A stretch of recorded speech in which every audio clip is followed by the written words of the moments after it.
So moving on to our second paper today, we have Veronica Johnson, who is from the National University of Ireland at Galway. There she teaches a wide variety of courses in the Huston School of Film and Digital Media. Her research focus thus far has been on the Film Company of Ireland, which I'm sure, as many of you know, existed between 1916 and 1920 during its formative years. Veronica has published on Dublin cinemas in 1916. She's very interested in the link between Irish cinema and Irish nationalism, and of course the independence movement, the Easter Rising, and so on.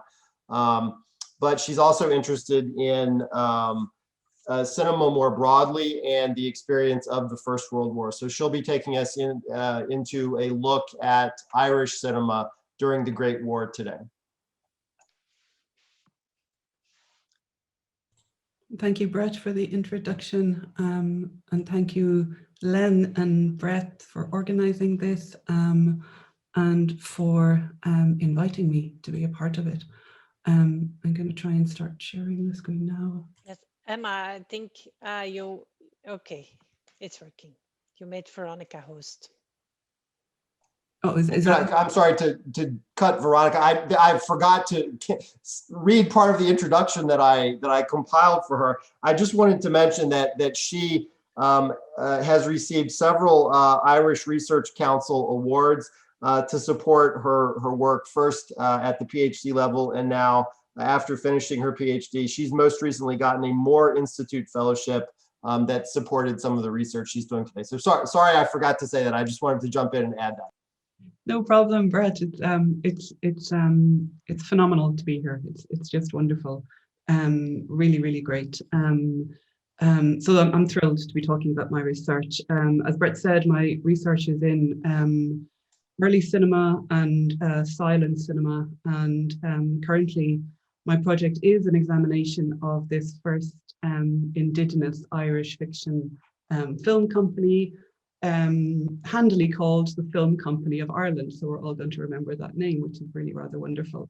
So as a result of my interest in that, I look at the First World War, and I think Ireland and the Irish situation in relation to cinema and in relation to filmmaking is worthy of examining because of the unique situation in Ireland at the time. Because in 1914, Ireland is both apart from the war due to its position of being on the edge of Europe, geographically, of course, but also in many other ways. And at the same time, it is a part of the war due to being a part of the British Empire. So what I hope to do in this presentation is to examine how this dual identity impacted upon filmmaking mostly, but also on cinema during the war. Okay, so to start with, and to look at Ireland being on the edge of Europe, it has to be said, that in 1914, Ireland is interested in self-determination. It's interested in cultural revival. It really doesn't have its eye on the larger world, or it doesn't have its eye on Europe at all, because of what's been going on in the country in the previous 20 years or so. In the century before the First World War, there were a series of unsuccessful rebellions against British rule, and this culminated in a parliamentary approach which led to the passing of the Home Rule Bill in 1912, which is due to be enacted in 1914. This would give Ireland its own parliament and some local domestic autonomy. At the same time, in Dublin, there is severe poverty, and this leads to a series of strikes and a general strike and lockout, which is a dispute over the right to join a union, and this lasted up until January 1914. Then when the Home Rule Bill is postponed due to the start of the First World War, the continuation of that rebellious impulse starts again, which leads to the Easter Rising of 1916. In addition to these political events, the cultural landscape is changing also, with a Celtic revival in full swing. There is the establishment of the GAA, the Gaelic Athletic Association, which brought Indigenous games back into popularity. This was followed by a revival of the Irish language. And in 1904, the establishment of the Abbey Theatre, Ireland's national theatre, by Lady Augusta Gregory and William Butler Yeats. So in short, in 1914, the focus of Ireland is extremely insular. It really is focused on what's going on within the country, both culturally and politically. At the same time, okay, at the same time, Ireland is a part of the British Empire. It's in the centre of the British Empire, and it is a part of the war as a result of that. Dublin Castle, pictured here, was the seat of British rule in Ireland. There were an estimated 200,000 Irish men who served in the British Army during World War I. Over 35,000 of them died. It's estimated that approximately half of them volunteered during the war itself. This was a very unusual thing to do if you were an Irishman at that time. A lot of them volunteered because of Home Rule about to be enacted. Okay, so there was a support, which sounds odd, but the support for Home Rule, led by John Redmond, the leader of the Irish Parliamentary Party, who helped push this Home Rule bill forward. His argument, and taken up by others, was that Ireland was now going to get a level of independence that, and this is the terminology used at the time, that little countries, little Catholic countries like Belgium weren't going to get, and it was up to Irish men to help the little Catholic countries like Belgium to get a similar independence, or who had been attacked, so we could help them out. Realistically as well, a lot of Irish men joined for economic reasons. The general strike had devastated a lot of families in Dublin, so men joined to be able to get a wage and support their family. So Dublin was the focal point of British rule in Ireland. As the largest city, it had the greatest population and infrastructure and the largest number of cinemas. So my title is actually a bit of a misnomer. It's about Dublin more than it is about Ireland, for the most part. As difficult as it can be to find information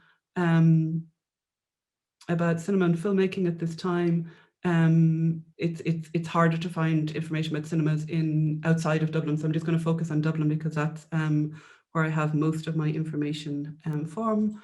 But first of all, I'm going to take you to Kerry in the extreme south of Ireland. There are two significant film companies to consider in Ireland in the period around the First World War.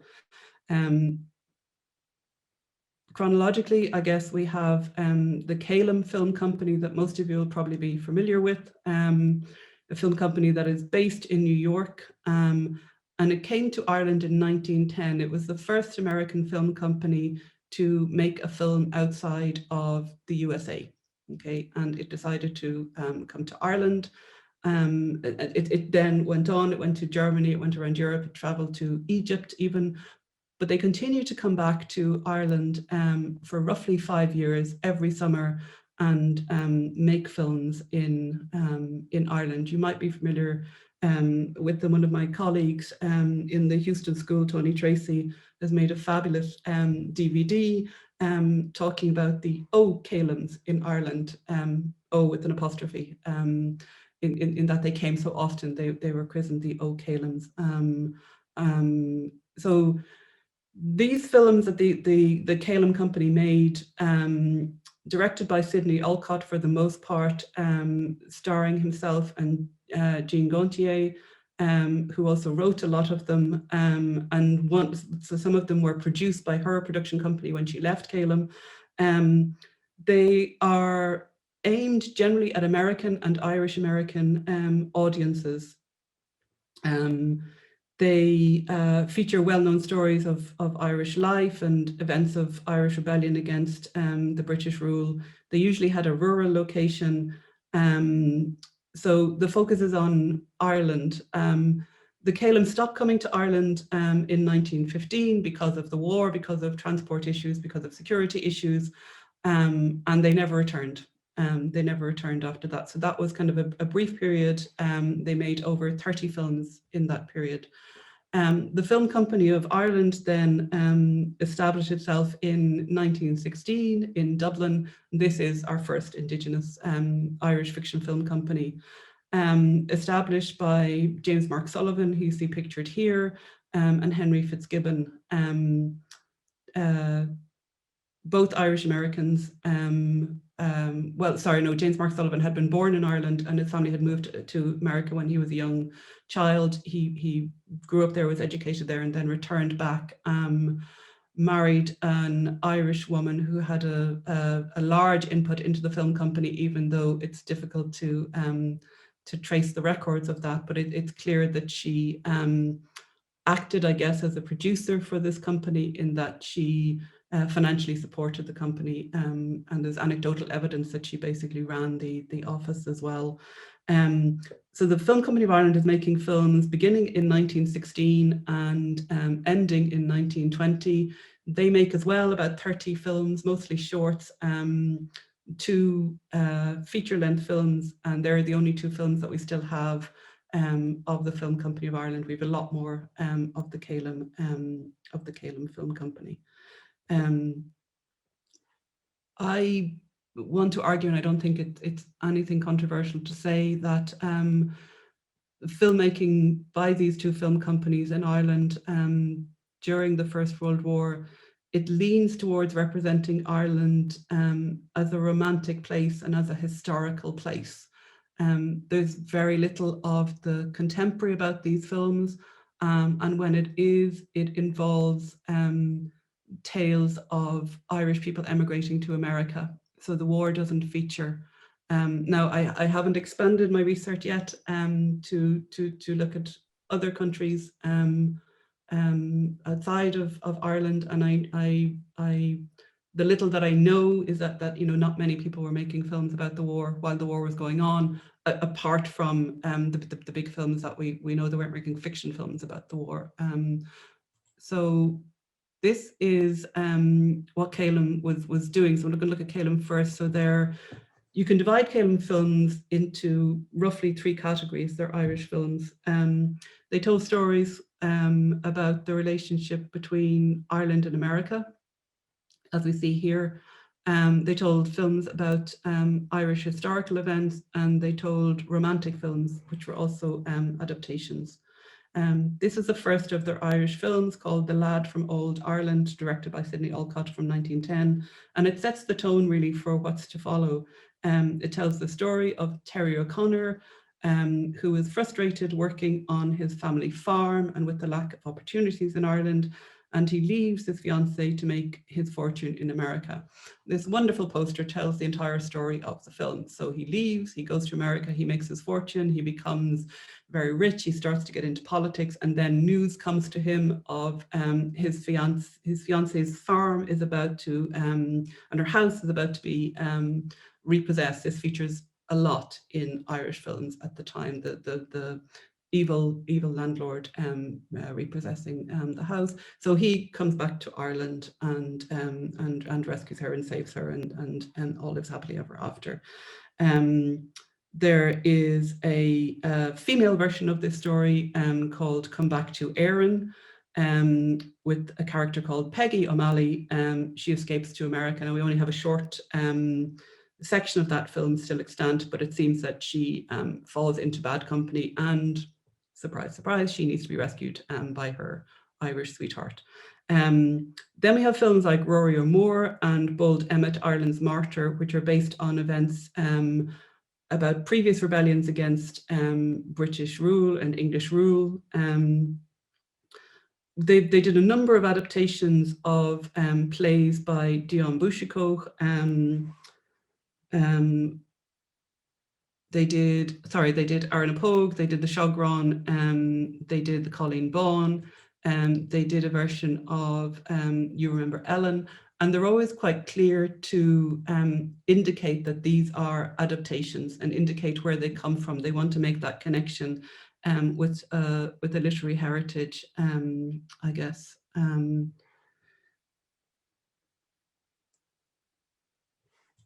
All of their films make a feature of the Irish landscape.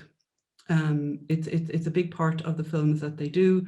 They frequently note in the intertitles, it's really quite charming if you're watching these films, an intertitle will say, this is going to be the Gap of Dunloe. A very specific reference to a very specific place in Kerry. So the main image here is from You Remember Ellen, and it's typical of their output with the main characters to the front of the frame, kind of folding out then to pastoral landscape with the mountains in the background. And the intertitle as well is from the same film. And the smaller picture is again another one of their kind of transatlantic films called His Mother. When Irish violinist gets an opportunity in America, and his mother crosses the Atlantic to come and visit him. But this was another frequent scene in their films. The Film Company of Ireland, as I said, established itself in 1916. The image in the bottom right, on the right-hand side of that, about halfway down, is where their offices were, and it's showing the devastation after the 1916 Rising. So they set up their offices in 1916. The offices were destroyed in April 1916, and they had to really get going again to make their films. They were particularly keen to say that their films were Irish.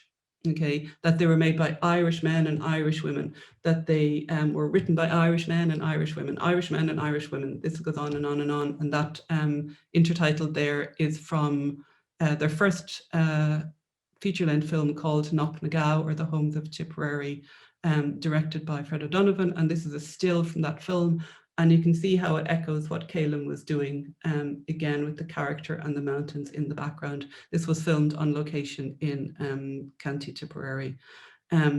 These film companies, there wasn't really much other filmmaking in Ireland prior to this or during the First World War. So these two film companies dominated fiction film production in Ireland in the years of the First World War.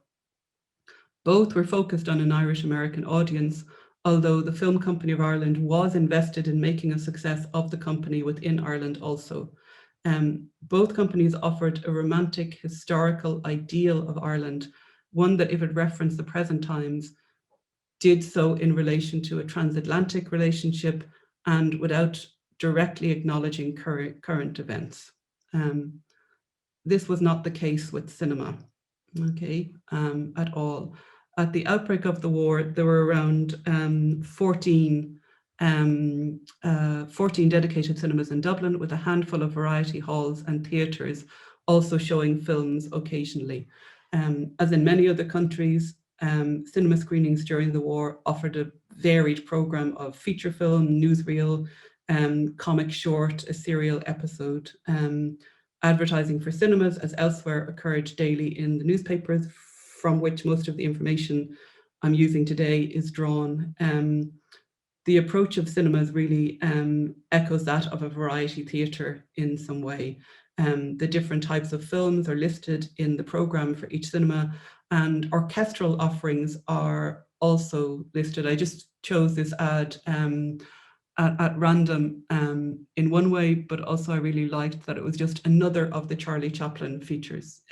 This just just another Charlie Chaplin there. He's a name that comes up continuously, and Fatty Arbuckle as well in this time. But I also wanted to look at how, again, it's just mentioning that the war films of the Pathé Gazette will be, and that's their spelling of Pathé, will be there as well, bring us into touch with the grim realities of the battlefield. From the start of the war, in the cinema listings or in the entertainment columns in the newspapers, the newsreels were mentioned, and it was always indicated that war films would be shown. So people had an interest in the war, clearly, some more than others if they had families who were who had their father or the brother overseas fighting. But for the most part, cinemas, I think, had an approach where they were kind of more all-encompassing. They advertised not only the war pictures, but they also advertised regular pictures, depended mostly on films from the UK and films from the USA, and at the same time promoting to a great degree any Irish film that is made. You know, there's a great kind of national pride in that there. The cinemas in Dublin, they seem to have lived comfortably enough with the duality of being both a part of the empire and away from the war, apart from the war. Throughout the war, they advertised films in a very similar way to how they had done before the war. And in particular, they were delighted to promote the Irish-made films, as I've said. Cinemas often had a special event to, sorry, that's me telling me my time is nearly up. Cinemas also had a special, often had special events to mark the screenings of the war film, particularly when we have the actual longer war films. The band of the Royal Irish Fusiliers, for example, was often hired to accompany screenings or to play before screenings, and music was a huge part of cinema going in Ireland at the time.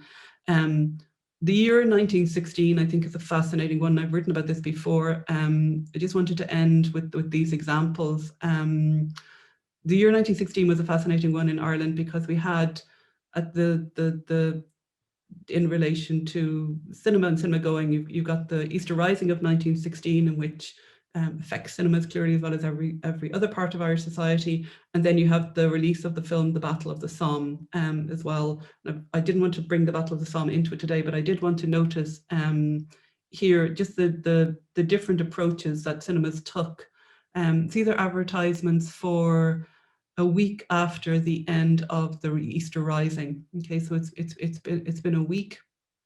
The Carlton Cinema, the first notice there, is in the centre of O'Connell Street, what was now Sackville Street, and very close to the fighting, and it escaped most of it. But it is the only cinema which is showing the topical budget, similar to Pathé Gazette, of this short film called Irish Ruins, which is essentially a newsreel of the destruction of Dublin after it. On the other hand, the management of the Mary Street Picture House, which is the picture house that shows the Battle of the Somme later on in the year, goes into this extremely long, convoluted explanation that they're going to be able to open despite what had happened the week before.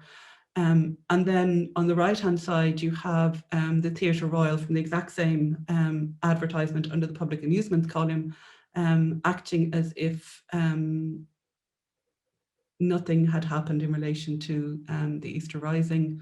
They're just interested in showing the latest films from the war and showing the Irish connection to the war. So you have kind of these varied approaches in relation to cinema. The Theatre Royal was one of those theatres which acted as a legitimate theatre, but also showed a lot of films. It was the other venue where the Battle of the Somme opened. Okay, I'm going to finish by saying that I think Ireland's distinctive position on the edge of Europe and in the centre of empire influences both filmmaking and film consumption during World War I. The country contained both those who actively supported the war and joined the army, and those who actively support the effort to obtain freedom from Great Britain. Most people realistically probably fell somewhere between those two stools. The cinemas seem to reflect both viewpoints as commercial venues with a bi-weekly turnover of films, reliant on supplies from the UK and the USA in particular. They continued for the most part as before the war, with some making special events for the screenings of war films. Filmmakers in Ireland at this time were aware of a lucrative Irish-American audience and looked to make films that would travel well to the USA and elsewhere. Their films tended to depict a romantic, idealized version of Ireland. I think there's a lot more that can be discovered here, and I'm interested in broadening this out to look away from Ireland as well. Thank you, everybody, for your attention. I look forward to your questions later. Thank you.